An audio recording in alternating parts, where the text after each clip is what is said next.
The Girl Next Door. James Baker was only 12 years old when his parents decided to move the family to a new town. At first James was heartbroken because he had to leave his friends behind. His mother told James that it would be okay, and that he would make new friends.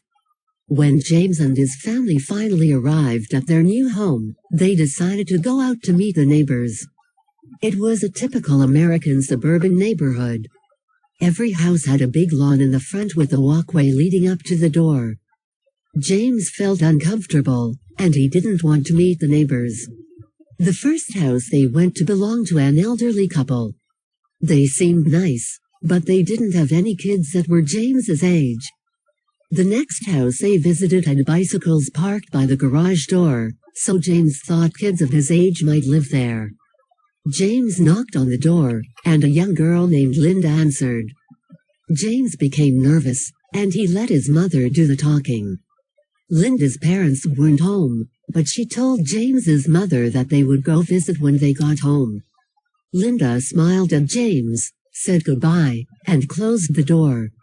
As they were walking back to their house next door, James looked back and noticed Linda was looking at him through the window. James looked at her, and Linda smiled.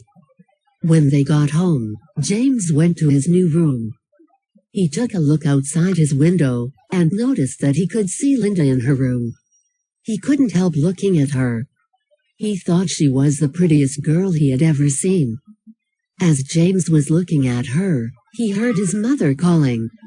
"I'll go downstairs in a moment, Mom," James said as he turned away from the window. When James looked back to Linda, she was staring right at him.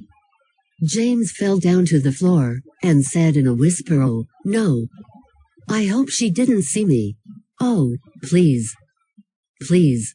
Linda saw him, and laughed. She thought James was cute.